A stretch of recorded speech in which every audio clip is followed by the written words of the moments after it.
Muito bem, muito bem, muito bem. Mais uma vez, estamos aqui nessa nona temporada, nona, Silvio, e última temporada. E hoje nós estamos aqui com esse nosso querido amigo, ilustríssimo convidado, nosso Silvio Gil. Grande Silvio. Silvio, um prazer, viu?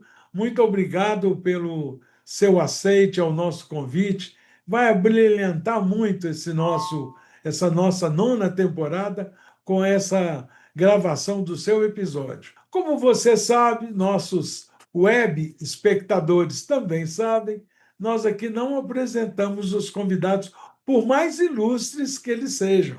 Eles é que se apresentam. Um dos motivos é que eles vão falar só aquilo que eles querem que a gente saiba, né, não?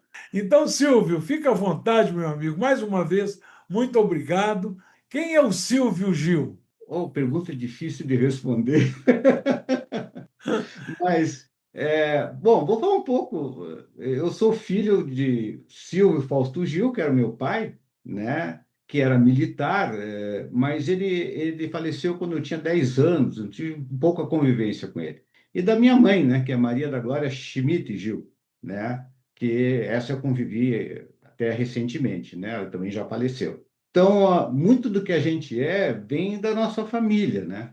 E aí eu herdei algumas coisas que talvez explique a minha profissão, né? O meu tio mais velho, da parte do meu pai, era um grande intelectual em Santa Catarina. É um homem de muitos dotes, mas autodidata. Ele nunca fez nenhuma coisa formal, mas ele inspirava a gente a buscar conhecimento em todas as partes aí. Então quando fui vestibular, eu sabia que eu não tinha condições de ir em cursos muito disputados, né? Eu disse, eu vou fazer aquilo que o meu tio gostava. Ele era historiador, ele era geógrafo também, de certa maneira. E eu fiz geografia. E a família ficou assim, puxa, vai viver de o quê? Viver de geografia? Quem que vive de geografia, né? Então, mas eu fiz e adorei o curso, né? E investi tudo que tinha nesse curso, né? Aprendi muito, me formei em 86. E foi no período da faculdade também que eu conheci a Feberheim, né? Então, em geografia, eu fiz graduação, bacharelado, fiz mestrado em São Paulo. Na época, o mestrado era 4 anos. Fiz na área de economia urbana e cidades, questões relacionadas à cidade, etc. Aqui tinha uma região de poloneses que eu pesquisei, enfim, trabalhei mais nessa área.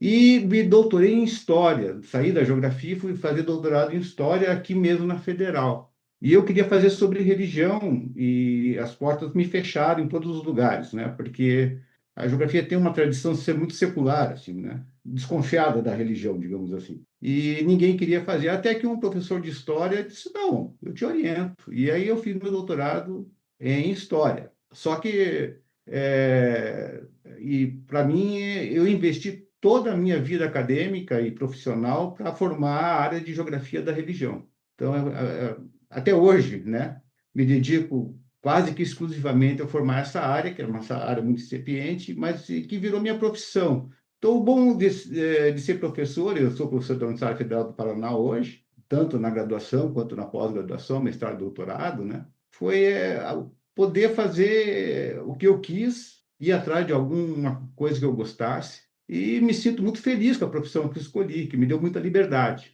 né? Eu acho que profissionalmente que eu podia falar era isso. Eu Agora, acho que, desculpa, Silvio, mas eu acho que isso que você falou é uma grande verdade. A gente, quando consegue, né? Eu também sou uma pessoa muito feliz porque sempre fiz o que quis, o que gostaria de fazer e fiz. Então a gente nem sente que trabalha, né? Porque a gente está fazendo uma coisa que gosta e vai, é um divertimento, né? Apesar de muitas vezes ser até um pouco decepcionante, porque a gente cria certas expectativas, mas isso é muito importante, esse seu depoimento aí da sua vida profissional, né? Parabéns, que bom isso, né? Desculpa interromper, porque esse bate-papo é assim, não vai interromper o outro e tal. eu estou agora a um passo de me aposentar, né? Opa! E Agora é daí hora de você ficar preocupado todo começo de mês, o que que você fará com tanto dinheiro? devo me aposentar, eu vou pedir em setembro do ano que vem, e em março de 27, provavelmente sai minha aposentadoria. Então, eu estou pensando também como é que vai ser isso, né? Como é que eu vou fazer. Eu acho, para mim, eu sinto que é uma certa liberdade, mas eu não posso ficar parado, né? Ah, Quer dizer, isso eu não tenho vai que ser estar. possível. Não vai ser possível. Como membro da comunidade Bahá'í, isso é impossível, né?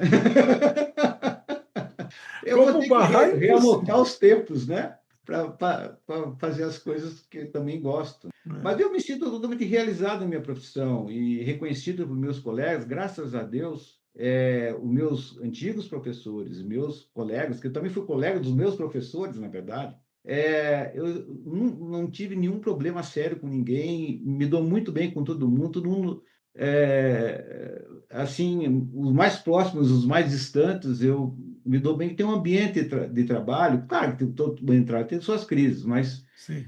eu realmente, a universidade é um espaço de liberdade e você é um dos poucos espaços de trabalho que tem essa liberdade, né? É verdade. Preciso fazer escolhas que em uma empresa talvez eu não pudesse fazer, né? Então, para mim, foi determinante isso. Esse seu caminhar nessa direção das religiões e tal, criou uma série de coisas. Você também é membro. Antes de você entrar, porque depois eu queria saber se você nasceu em família Bahá'í, se não nasceu em família Bahá'í, mas aí depois sua vida aí de pioneiro fora do Paraná. Mas antes de tudo isso, como é que foi essa questão da... É uma associação, Silvio? Pois é, em 1999, eu conheci, por essas interações com religião, né? Existe uma área que estava sendo criada no Brasil naquele momento, que é a área de ciências da religião. Então, várias universidades, não só confessionais, mas universidades criaram, universidades seculares também, criaram cursos de ciências da religião. E essa área começou a ser regulamentada, porque ciências da religião não é teologia, né? É, Porque a teologia sempre é confessional e a ciência da religião busca trabalhar o fenômeno religioso. Mas, claro que para as universidades de teologia era um campo interessante sob o ponto de vista econômico também, sim. né? Então, nesse período, foi criada uma lei, não sei se você chegou a acompanhar isso, né? A lei do ensino religioso nas escolas públicas no Brasil. Sim, Houve muita polêmica sobre isso. sim. Especialmente no Paraná, existia uma associação chamada Associação Interreligiosa de Educação e Cultura, é o nome hoje, mas antes era Associação Interconfessional, porque eram só cristãos que frequentavam a associação. Mas a lei do ensino religioso exigia que fosse não só cristãos, né? De outras religiões além do cristianismo. Então, foi aí que aconteceu uma coisa muito sui generis, né? Eu estava na universidade no tempo ainda que existia fax, né? E daí um colega meu disse, Silvio, você conhece o bispo auxiliar de Curitiba? Não conheço, mas tem um fax dele para você. Ah, é? Daí eu, poxa, ele me convidou para tomar um café. Fui tomar um café com ele, Dom Moacir Witt, já falecido, bispo auxiliar de Curitiba, depois foi bispo de Curitiba, na Igreja Católica Romana, né? Tomei um café, fui tomar um café com ele e era também para uma outra pessoa das religiões de matriz africana, do candomblé, da Umbanda, estar junto comigo. E o Dom Moacir era o presidente dessa associação na época, e ele disse que queria tornar essa associação interreligiosa, e achava que um membro da Fé Bahá'í, né, como conhecido do circuito, e o pessoal sabe que eu sou Bahá'í, e alguém do candomblé da Umbanda, que sofre muita, até hoje sofre muita, posso até dizer Preconceito. perseguição, né, em alguns lugares, né, e preconceito, e fomos tomar café. Só que o paisano, por motivo de doença, realmente ele tinha problemas de diabetes e tal, não pôde ir naquela reunião. E o Dom Moacir disse, olha, queremos que você, se a tua religião concordar, né, que a Fé Bahá'í ingresse nessa associação e também as religiões de matriz africana. E aí teve uma grande conferência na Igreja Presbiteriana aqui de Curitiba, que eu conhecia até o pastor de lá, tudo. E foi ser votado a entrada das primeiras religiões que não eram, digamos, cristãs, digamos, em aspas aí, né? Sim, E eu estava lá, era uma época que está sendo votada a lei, eu acho que o senador, na época, era o padre, que era um padre, é padre Roque, até conhecido, fez trabalho dessa lei lá no Congresso. E daí teve a votação e as associadas racharam, quer dizer, metade não queria. E daí, ok, cancelaram, né? E eu, poxa, bom, então vamos embora, né? Fui embora. Quando estava saindo na porta, o senador disse: o senhor não sai daqui, pelo amor de Deus. Eles vão mudar de ideia. como O é que senhor é? não Não sai entendi, não, daqui. não O senhor fica entendi. aqui. E vamos mudar. Pô, mas se você diz, mas acabamos de ser expulso, né? Nem entrei, já estou sendo expulso, né? E isso, para mim, era uma sensação assim que não era ruim, quer dizer, eu achei pitoresca, mas para o pessoal que era do candomblé da Umbanda, isso doía a fundo, né? Nisso eu fiquei muito amigo do Pai de Santo, né? Bastante amigo do Pai de Santo. E aí, daí a gente voltou, e daí esse arcebispo, na verdade, bispo auxiliar da época, que era o presidente, ele fez um discurso assim. O fato de nós trabalharmos juntos não quer dizer que nós acreditamos em todas as outras religiões, quer dizer que nós podemos trabalhar com uma causa comum, que é certo, Coisa ok? maravilhosa.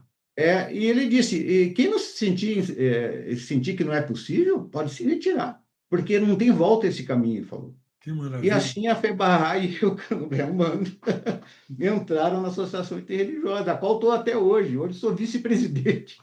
Pois é, que maravilha. Já tem o Pois quê? é, 30 de anos. 99 para cá, uma vida. Então, quase 30 anos. Quase 30 anos. 30 anos de aula interreligiosa. Sabe, eu aprendi. Tem muitas maneiras de você ser Bahá'í. Claro que todos têm um princípio único, mas tem muitas maneiras. Eu aprendi a ser Bahá'í na alteridade, na diferença. É outra maneira de ser Bahá'í, por causa dessa experiência. Porque eu sempre estou conversando com pessoas que são profundamente religiosas de outra matriz religiosa. Que às vezes totalmente e me fez também a obrigação de conhecê-los, né, para poder conversar bem com eles. E acabei sendo. Aconteceu coisas muito interessantes. Por exemplo, o pai de santo, uma vez, disse: Olha, tem uma reunião, eu estou doente, eu queria que você defendesse o candomblé na reunião. Sim, eu? Ele disse assim: eu fui lá defender o candomblé, Isso é maravilhoso, é direito deles, né? maravilhoso. Então, criou um espírito de confiança, coisas na minha vida que foi uma escola que eu nunca imaginei que Nossa, pudesse eu quero, eu gostaria muito que você falasse passar mais, nisso. contasse mais experiências desse tipo, porque eu acho, sabe, que a gente é Bahá'í há mais de 50 anos, então a gente já passou por algumas poucas e boas com relação à convivência com amigos de outras denominações religiosas. Mas uma coisa que eu aprendi e funciona maravilhosamente bem em qualquer circunstância, e você é mestre, doutor nessa área, é o fato da gente buscar o que nós temos em comum com o outro. Porque a tendência é sempre as pessoas buscam a diferença. Por isso que Uhum. as diferenças causam, sem querer fazer um trocadilho, causam diferenças entre as pessoas e a gente se afasta uns dos outros. Então, quando a gente busca, eu lembro de uma menina evangélica, quando eu morava em Recife, na pensão, ela era evangélica daquelas bem aprofundada, mas não admitia nenhuma outra crença, exceto a dela. E um dia eu falei com ela que nós temos tanta coisa em comum. Ela falou: Como temos tanta coisa em comum? Cita uma. Eu falei: Você acredita num só Deus? Ou em quantos deuses você acredita? Não, claro, só acredito num Deus. Falei: Eu também. Aí começamos. Aí assim fiquei amigo dessa menina, né? Então eu acho que isso aí que você vai nos contar, essas experiências, vai comprovar muito isso. E a gente se aproximar dessas outras denominações e tentar até trabalhar junto, como é o fato aí que você experimentou tantos anos, né? É interessante, eu fiquei muito próximo de algumas religiões, e religiões que eu mal conhecia, na verdade. Conhecia teoricamente, conhecer é você conviver, né? Sim, Então, especialmente as minorias, aquelas que sofrem mais preconceito, discriminação. Outra coisa que eu tive que aprender, e graças a Deus, como a fé é grandiosa, né? É conviver bem com os muçulmanos. E porque o Islã aqui nas cidades são xiitas, não? Então, e sempre tem essa questão, mas eu desenvolvi uma amizade muito boa com amigos muçulmanos, sabe? Claro que com o clero, que vem muitas vezes de fora, é mais difícil, né? Mas com os muçulmanos da cidade, por exemplo, né? Então, a gente desenvolveu um respeito mútuo muito grande, né? Eu me lembro que nas primeiras reuniões, eu brincava com o meu colega e disse, olha, eu sou o único dessa reunião que conhece mais de perto a tua religião, que considera o Alcorão sagrado. E ele ficava admirado, olhando para mim. Os outros aqui nem sabem, nem nunca leram o Alcorão na vida. Né? Nós temos muito mais em comum do que se imagina. E isso foi construindo uma ponte, né? Porque havia dificuldade. E a gente tem essa questão. Eu me lembro que na universidade, já no início, em 82, quando eu conheci a fé, depois alguns anos, teve a questão das marches no Irã, né? Da Mona, né? Sim, E eu fiquei tão indignado com aquilo, queria que ainda no Brasil não era um governo que pudesse fazer qualquer tipo de manifestação pública em universidade, ainda não tinha a Constituição de 88, né? sim, estava no final já do período. Ainda era governo militar e tal, É, tinha certas dificuldades. E eu me lembro que eu queria, e era proibido fazer qualquer tipo de manifestação, mesmo que fossem a favor dos mártires do Irã, né? Mas daí um grupo do pessoal ligado ao movimento de esquerda resolveu tomar as dores disso e fez cartazes, faixas, distribuiu folhetos sobre a Mona. Então, a ajuda vem de onde se menos espera, né? pois é, que coisa, né? Né? E gente ligada a movimentos até estudantis, até radicais, que estavam lá e passaram o dia inteiro panfletando e falando sobre isso para as pessoas do que estava acontecendo naquele momento no Irã. Incrível. Então, como Deus faz as coisas, né? Da onde menos se espera, É. né? E Isso agora, marcou ano, profundamente a minha presença na universidade naquele momento. e agora, o ano passado, né? Celebramos esse ano também, de certa forma, 40 Sim, anos, né? Desses exatamente. martírios dessas 10 mulheres, dentre elas Mona, né? Isso, aquilo para mim sempre é como fosse ontem, porque tem uma marca na minha vida não só como Bahá'í, né? Eu era assim, há pouco tempo Bahá'í, mas Sim, aquilo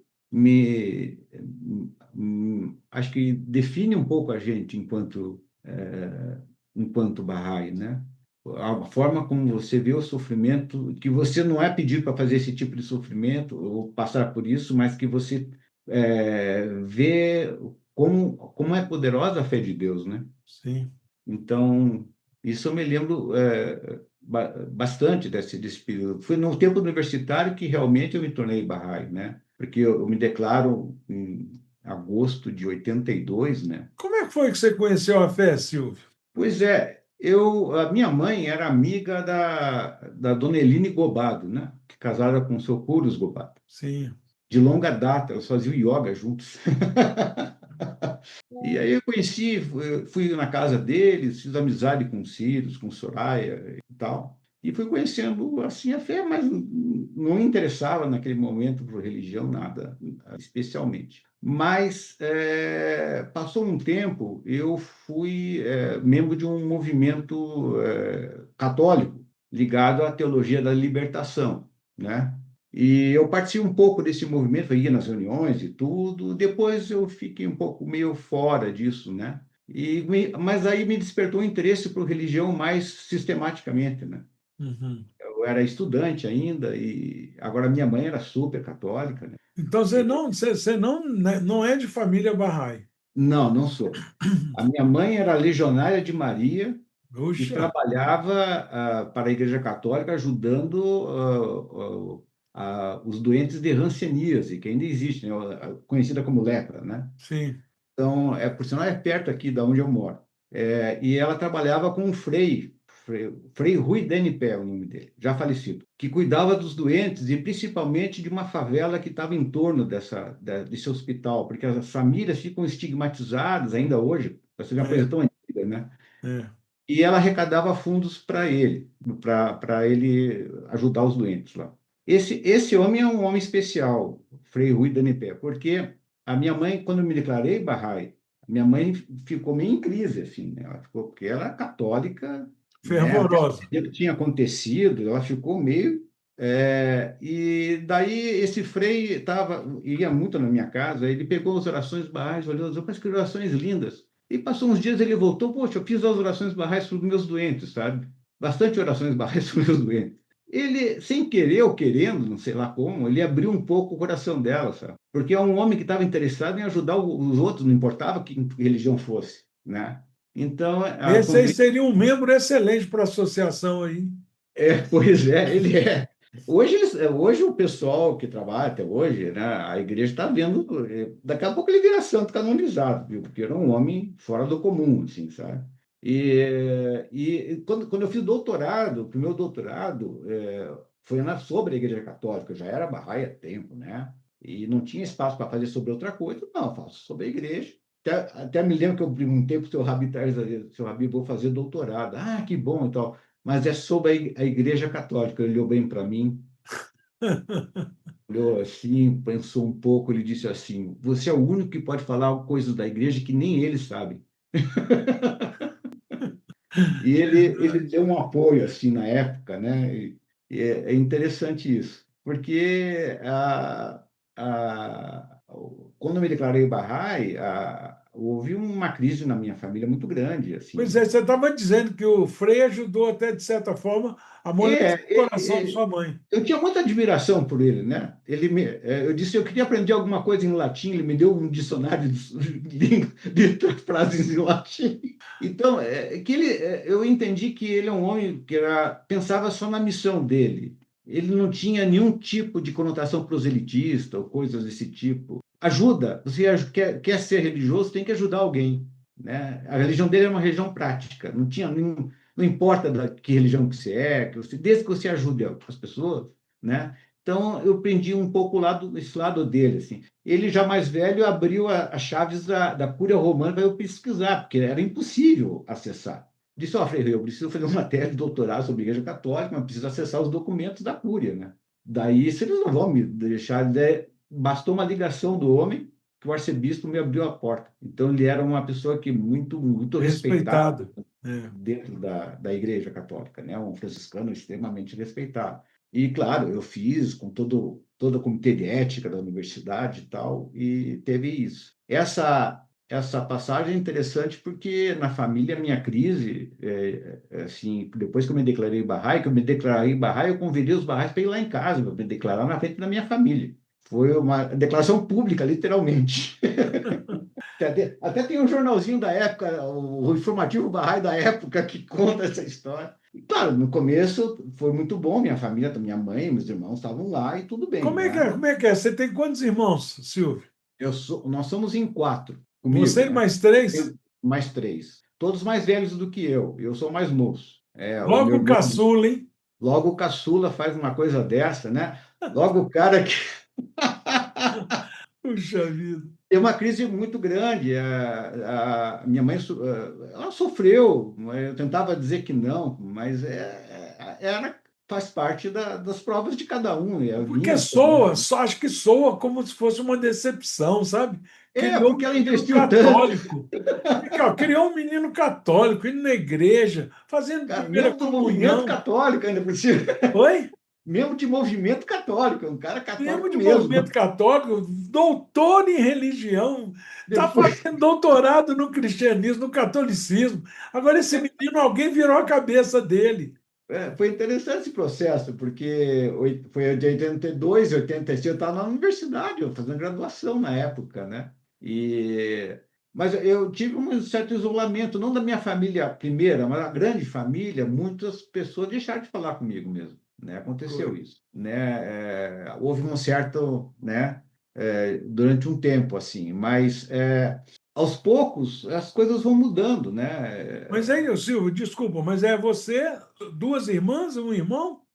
Duas irmãs mais velhas e meu irmão também mais velho. Meu irmão também militar, minha irmã professora, minha outra irmã também professora de inglês. A minha irmã do meio, a minha irmã mais velha chegou a se declarar Bahá'í. Não frequenta muito, mas ela chegou a se declarar Bahá'í, Ah, que né? legal. Ela está bem, a mais velha. A outra minha irmã sempre foi, ela estudou nos Estados Unidos, tinha uma cabeça mais aberta, então ela não, né? Mas a minha mãe era difícil para ela, E né? seu Eu irmão? entendo isso. O meu irmão é uma pessoa assim, não é muito religioso, né? É o Ah, perfil militar. Meu pai também era militar, né? Só que o meu pai é um militar mais da intendência, né? Um administrador, digamos assim, né? O meu irmão é de engenharia e é um militar muito convicto e eles vivem muito juntos, né? E todos os amigos são militares, né? Aquela coisa é o jeito. Mas assim, graças a Deus me deu muito bem com eles. Não houve nenhuma discriminação por parte deles, né? Mas da família, outros membros, assim, houve uma tensão, né? Porque você sai de um lugar, vai para outro totalmente diferente e tal. Mas logo que eu ingressei na fé, anos depois, eu já estava como Bahá'í, fui convidado por um movimento chamado Oscar Romero. Lembra de um bispo que foi assassinado na América Central? Tinham movimentos de monges dominicanos, e mais uns amigos que eu conhecia, e fui convidado para participar. Eu participei também, o marido da Soraya, Cassem, também participou. E a gente começou a ter reuniões junto com os freis, era muito interessante, porque a sede Bahá'í era próximo do seminário, entendeu? Já é, fizemos uma gincana na sede Bahá'í, inclusive com os freis e tudo. Então, a gente construiu uma cultura de intercessão, né? sim. O Mas Cássio essa noite lá, que você estava contando, que você convidou a Barraizata para ir para sua casa para fazer a declaração pública e chocar sua mãe, coitada. coitado, inclusive eu fiz críticas à religião católica. Puxa vida. É natural, para você sair de um lugar para outro, você tem que ter algum tipo, né? Hoje eu não faria, né? Mas Sim, eu claro. era jovem, né? Eu falei algumas coisas que a igreja não me trazia mais, São duas assim. coisas que o ser humano pode fazer enquanto é jovem ou quando é velho. Quando eu falo qualquer coisa, Pode falar sem qualquer coisa. pensar das consequências do que está falando. Mais ou menos isso. Mas foi interessante isso, porque foi público. Agora, o que mais me cativou naquele momento, eu tenho um grande amigo já falecido, que é o meu grande, melhor amigo, né? Infelizmente já se foi, tenho muitas saudades dele. Eu frequentava a casa dele, era uma segunda casa para mim, né? Os pais dele são de origem romena e sobreviveram da Segunda Guerra Mundial, né? E quando eu me tornei Bahá'í, o pai dele, né, muito respeitado na sinagoga, um homem, né, extremamente, ele olhou para mim e começou a me passar artigos sobre a fé Bahá'í, fotos sobre os lugares sagrados Bahá'í de Haifa, e me convidava para ir lá, uma família muito tradicional, tem até um lugar onde as pessoas sentam para fazer refeição, né?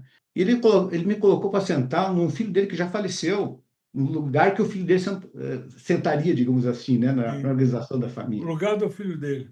Isso. E ele me deu um grande apoio, né? Ele reforçou minha identidade Bahá'í. Porque todo artigo que saía de revista de Israel sobre a fé, ele passava para mim. Que Então, de certa coisa incrível. maneira, foi um homem extrema. Ele era afinador de pianos de profissão. É uma profissão muito sui generis. É. Então, eu me senti muito acolhido, sabe? Mesmo sem querer ou não com essa intenção, mas eles foram um grande apoio para mim naquele momento. Esse senhor já Era muito faleceu. jovem, né? Ele já Oi? faleceu também. Ele já faleceu e a senhora Clara, a esposa dele, também já faleceu. Ele era da família Yosef. Para mim marcou muito. Até hoje eu tenho as revistas que ele passou. E ele ficou, ele chegou. Eu convivia lá, mas nunca me convidou para jantar fora, mas ele me levou para jantar fora. Eu fui no bar mitzvah do neto dele. Então, ele incrível, me tratou, e a esposa dele, né? O Marmita, ele já tinha falecido, a esposa que me levou. E eles foram, assim, uma segunda família para mim. Lá eu me senti acolhido, sabe?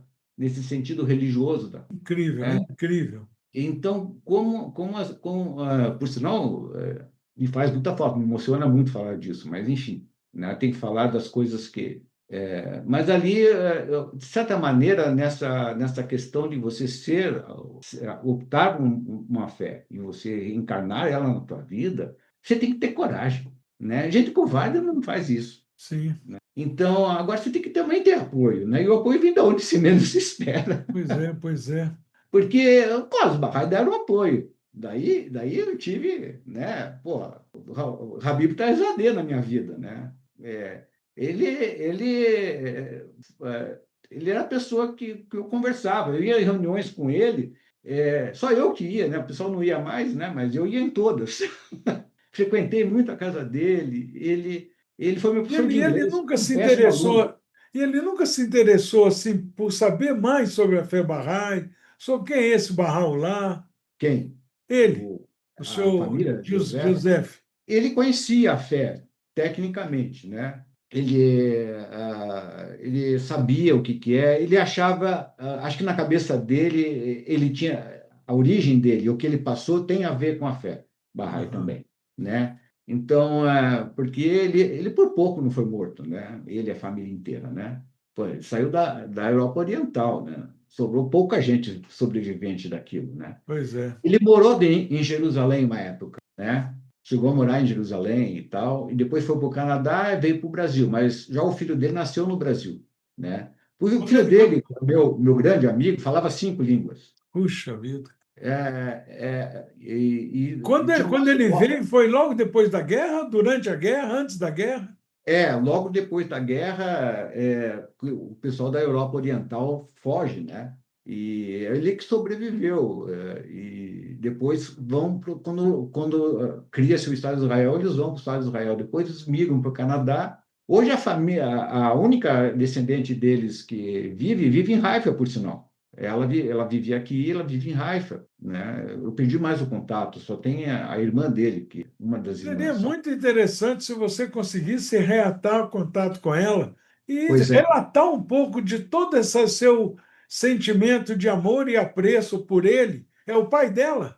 É o pai dela, o pai e a mãe Então, dela. pelo amor de Deus, e É, falar que, foi, olha, foi, foi você uma está segunda no. família para mim. Então, Foi, aprendi muito com ele. Por dá de... sinal, aprendi tanto que eu sou o cara que tem a coleção completa do Talmud em casa. Pois é, meu Deus do céu, não, você não pode, Silvio, largar essa moça, não. Você tem que É, mandar para ela alguma coisa, algum livro eu Bahá'í, e perdi o falar, contato, olha, mas não é difícil de achar, né? hã? Porque é uma família, e ela é a última descendente da família, né? É o sobrenome, né? Não tem mais outros. Mas Faz as suas orações poderosas aí que o Bahá'u'lláh vai te guiar para é, se encontrar com ela e dar eu esse tô, presente para ela. é Devolver que um pouquinho do que o pai dela deu para você. ela sabe disso, né? Que ela conviveu Sim, essa parte, é. ela sabe disso. Depois que o Ercílio morreu, né? Que é um grande amigo meu, que frequentou também a comunidade Bahá'í e tal, eu acho que ele só não se tornou Bahá'í por uma questão da ancestralidade, né? O pai e tal. A gente tem que entender. Mas na prática ele era uma pessoa boníssima. Não há quem não gostasse dele, Sem né? dúvida. E é uma Então, pessoa muito especial. Puxa vida. sim, sim, sim. Muito especial. Me deu grande apoio. Ele e a família dele, né? É. Eles entenderam o que é isso, né? O que que é a religião, o papel da religião na vida da pessoa. Hoje eu posso racionalizar sobre isso. Na época era puro sentimento, né? Verdade. Quando a gente vai ficando distante Aham. do fato, a gente consegue enxergar esse fato com mais clareza, né? Isso. Aqui, agora, com o seu Rabino Taizadeh, eu fui aluno de inglês, péssimo aluno de inglês, né? Péssimo, péssimo. Mas eu fui um bom aluno Bahá'í, sabe? É que como eu perdi meu pai muito cedo, eu sempre estava procurando outro pai para me ajudar, né? Então, eu tive vários. Eu tive um tio meu, italiano, que já faleceu, uma pessoa boníssima, que me ajudou muito. Tive o senhor Yosef, que é pai do meu amigo, e depois o senhor Habib, né? Além do que, que eu tenho certeza que sua mãe foi pai e mãe. A minha mãe foi. E tanto que estou nesse escritório aqui que não dá para ver, né? Todas as relíquias religiosas da família ficaram comigo. Eu sou o único religioso da família para valer, né? Puxa vida, é. Então, a minha mãe era devota de Maria, ela foi em todo o santuário de Maria que você pode pensar. Eu achei roteiros de viagem dela, ela foi para a antiga Iugoslávia, imagine. Ixi, Maria. Tem relatos de viagem dela na Europa, em vários santuários marianos. Todas as imagens de Maria que ela tinha estão comigo aqui, porque eu sou o único religioso da família, né? Estão todas guardadas aqui, a ida, as idas que ela foi para Jerusalém, etc. Era uma pessoa extremamente religiosa, né? Muito incrível, incrível. Então é interessante que as relíquias estão todas aqui. E como é que E foi? Naquele período que você se tornou Bahá'í, claro que ela é, deve ter ficado muito chocada, triste, etc. Mas depois, aham. com o tempo, ela. Porque eu tenho uma pequena história sobre esse fato, porque, coincidentemente, como você sabe, eu também perdi o pai com 10 anos de idade. Que coisa, tem Então, uma coisa em comum. minha mãe também foi pai e mãe, só que eu só tinha, nós éramos três, né? Somos três, mais Aham. duas irmãs e eu. E a minha mãe, eu, o primeiro Bahá'í da família também fui eu.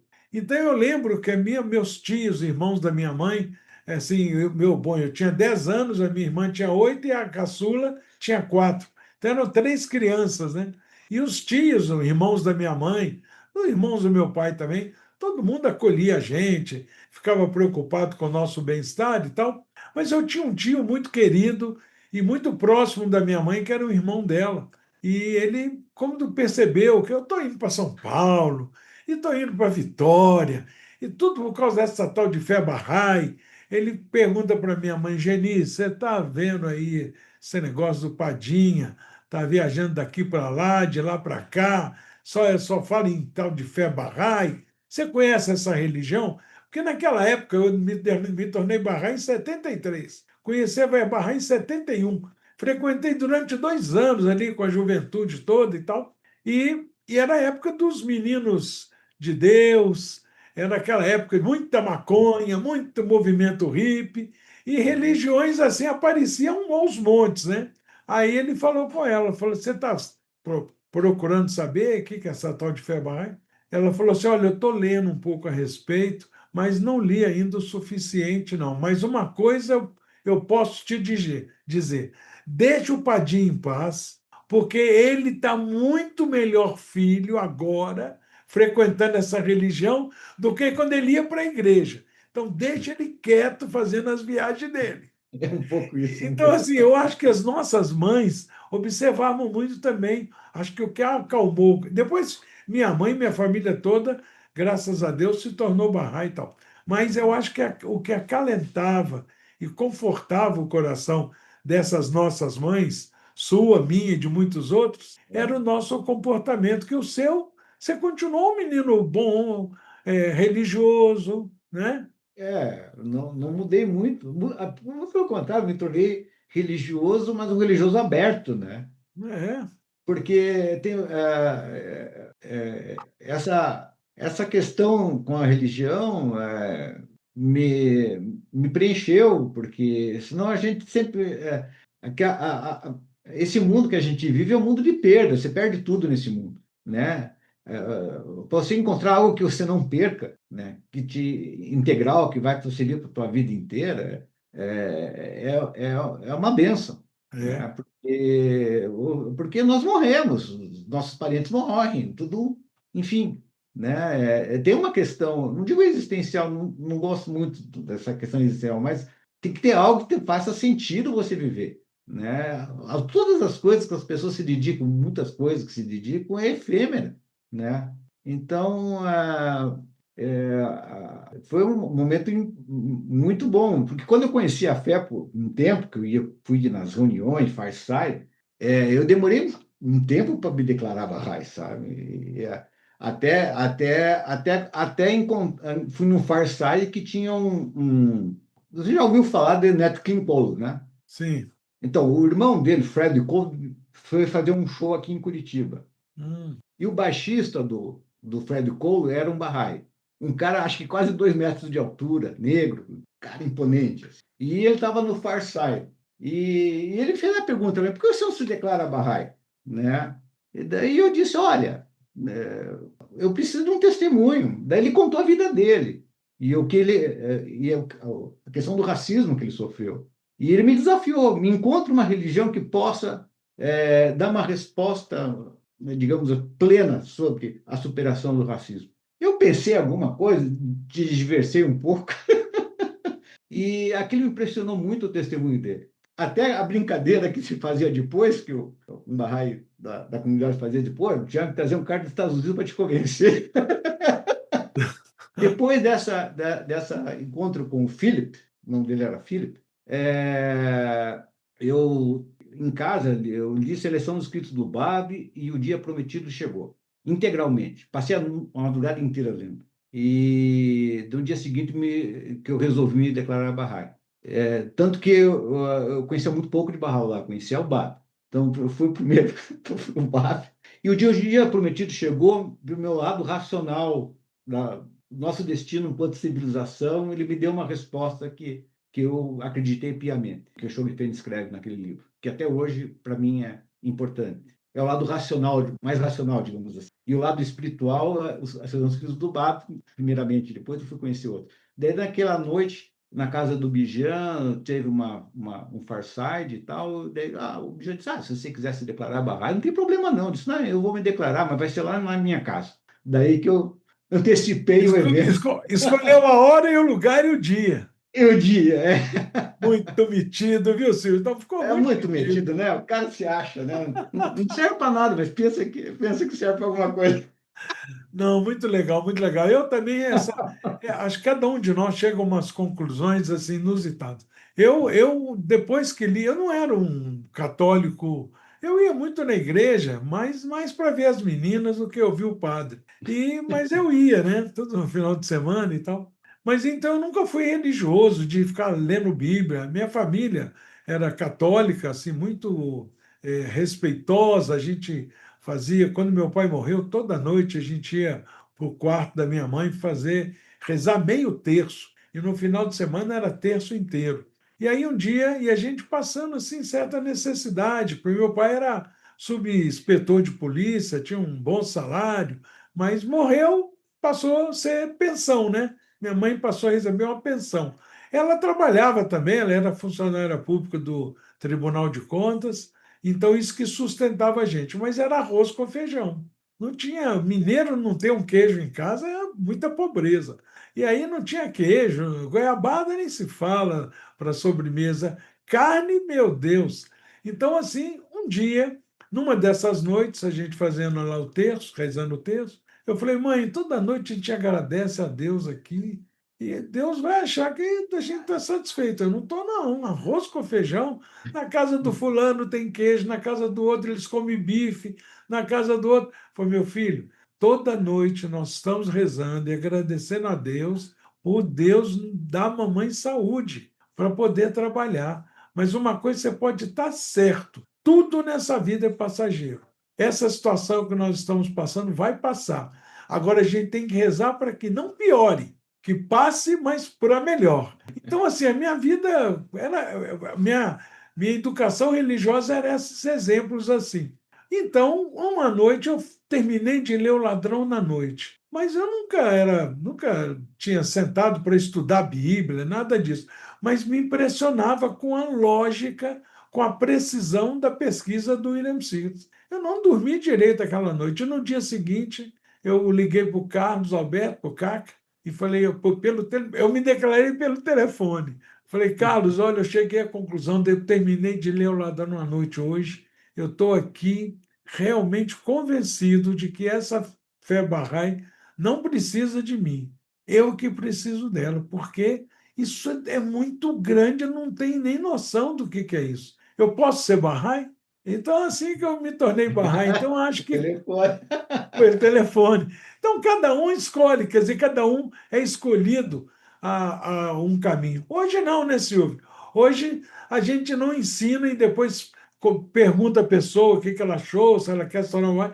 Hoje mais envolve as pessoas no trabalho Isso. Bahá'í, né? Sim, já começa trabalhando, né? É. É.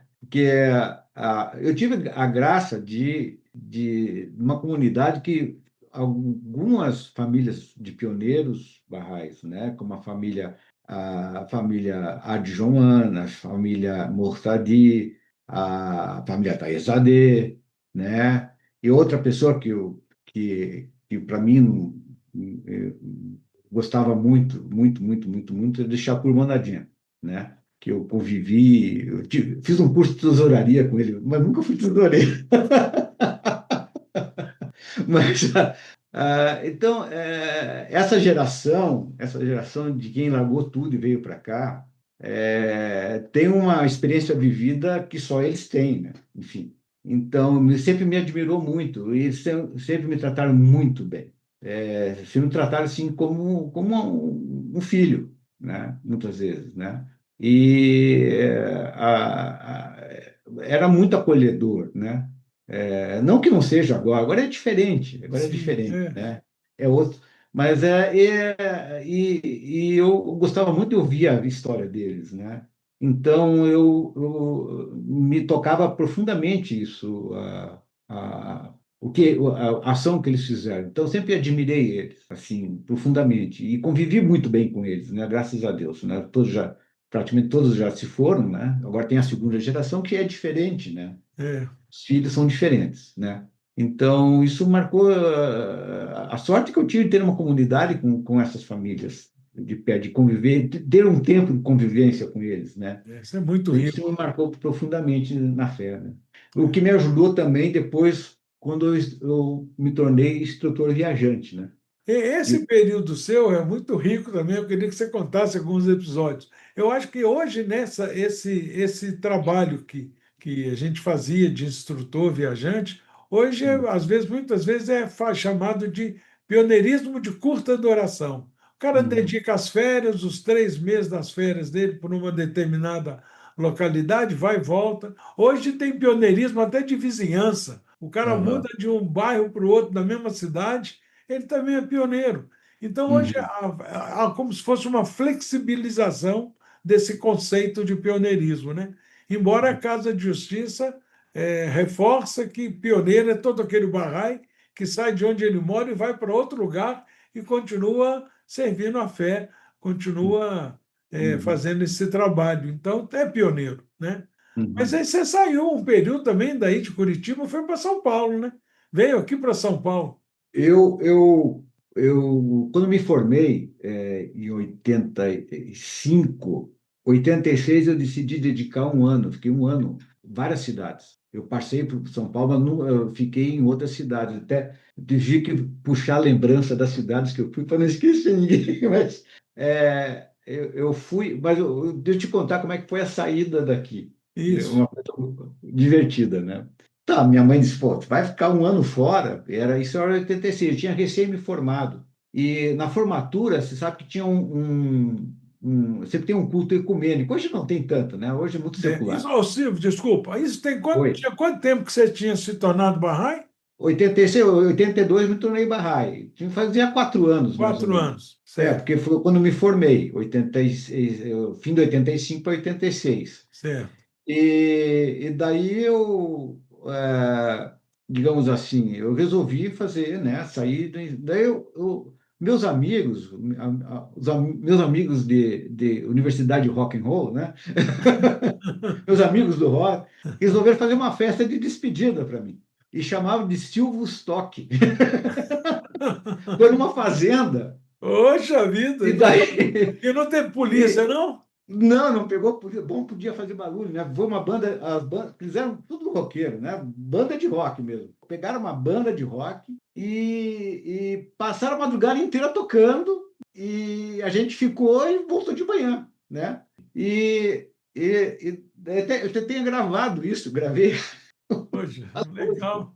E daí, no fim, sempre no fim da festa, eles cantaram aquela música do Milton Nascimento sobre a amizade, né? Amigo para se guardar e tal. Do lado esquerdo do Tem peito. noção? Eu não lembrava mais disso. Eu fui ouvir essa fita para lembrar. Você puxou, eu puxei tudo um novelo de coisas, né? Pô, eu chorei quando eles cantaram a música Amigo, né? Amigo para se guardar. Daí, eu fiquei um ano fora de casa, nunca tinha saído daqui, né? Então, e eu era bem jovem, né? Digamos assim, né? Hoje eu sou um jovem mais velho. Exatamente, exatamente. É, Mas, essas coisas são então, tão marcantes, né? foi interessante, eu tenho até o CD com as gravações das bandas. E você sabe que eu gosto de jogar futebol de botão, né? Jogo e tal. Até recebi homenagem agora, até do futebol de botão ultimamente. E depois dessa festa, de manhã cedo, o pessoal colocou mesas de botão, foram jogar futebol de botão na chácara. Imagine isso. Passaram a noite inteira tocando.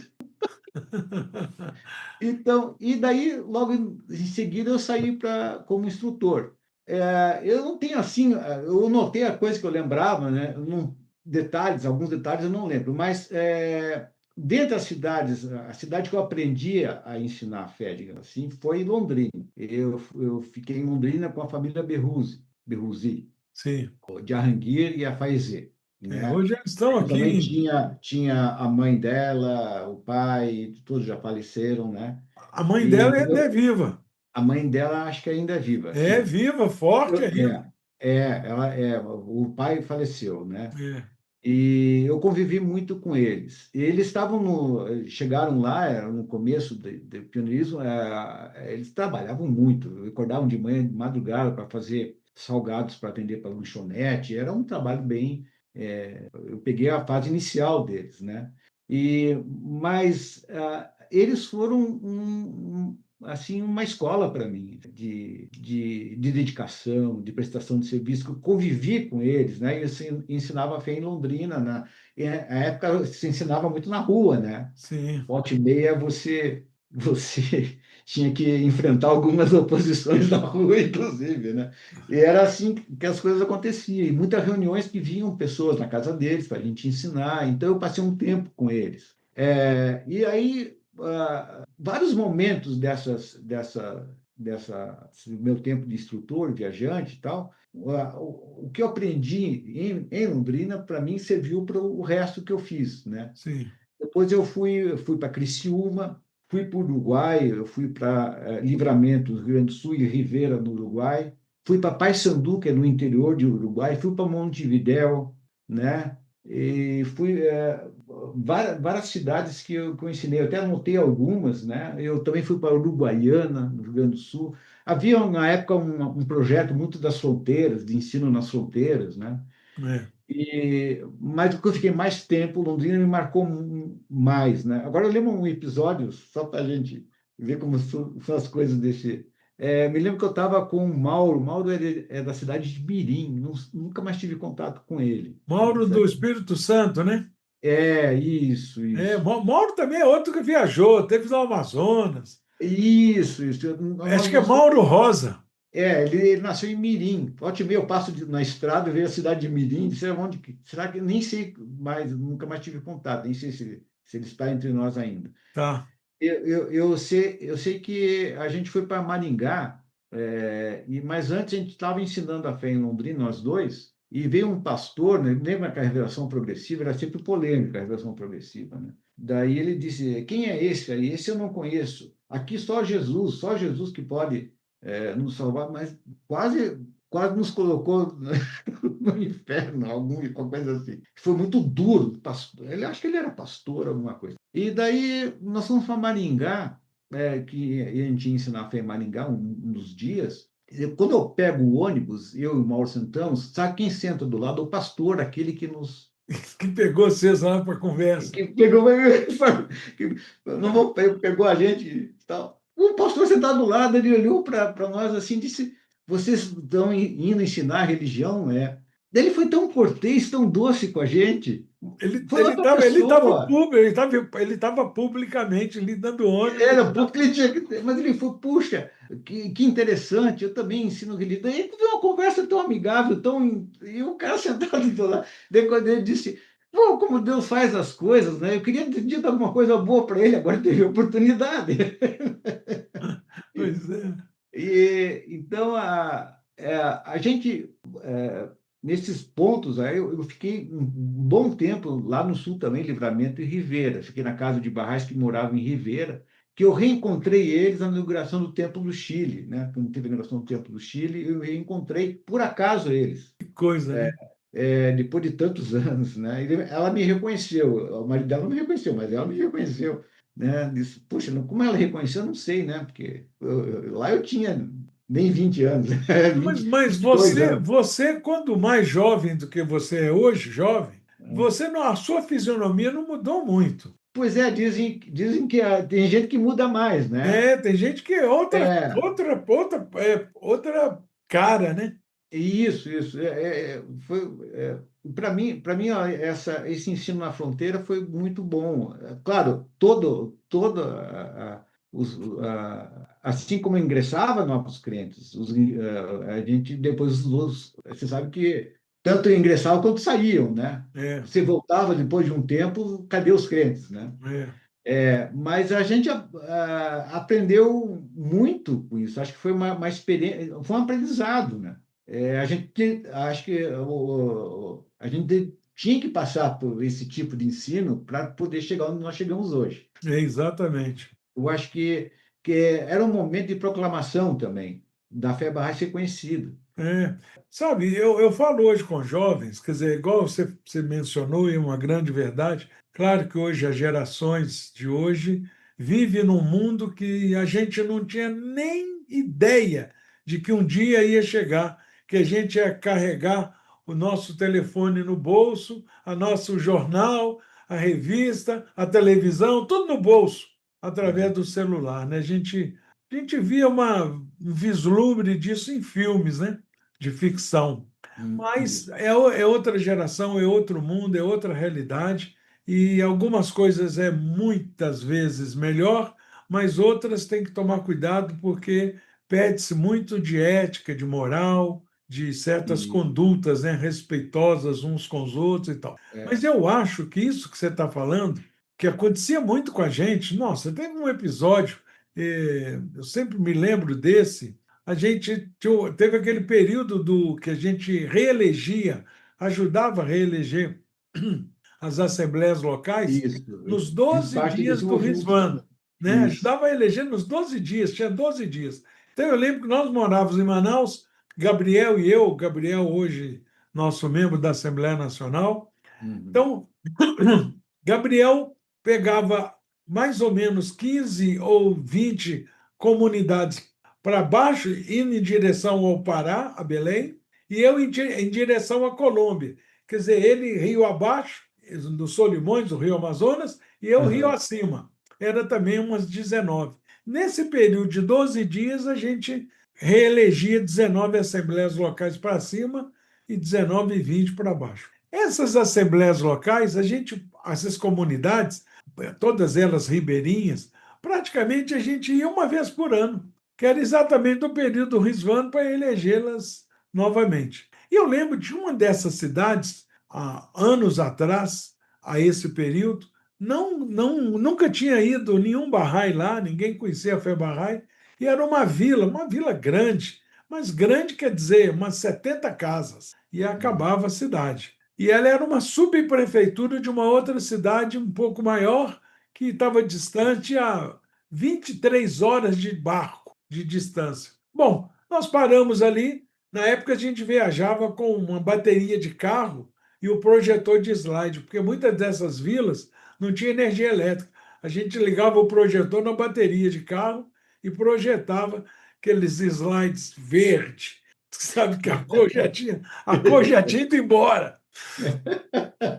E o fato é que nós fomos nessa vila, nessa vila a igreja estava completamente abandonada, não tinha telhado, mas tinha um salão muito bonito, né? E ali nós fizemos a reunião, a vila praticamente inteira foi para assistir os slides, né? E a nossa palestra. Teve muitas declarações e naquela noite nós elegemos a primeira assembleia local daquela cidade. E prometemos, no mínimo, daqui a um ano a gente volta para a gente voltar para reeleger a Assembleia Local. Quando nós voltamos, um ano depois, aí eu voltei sozinho.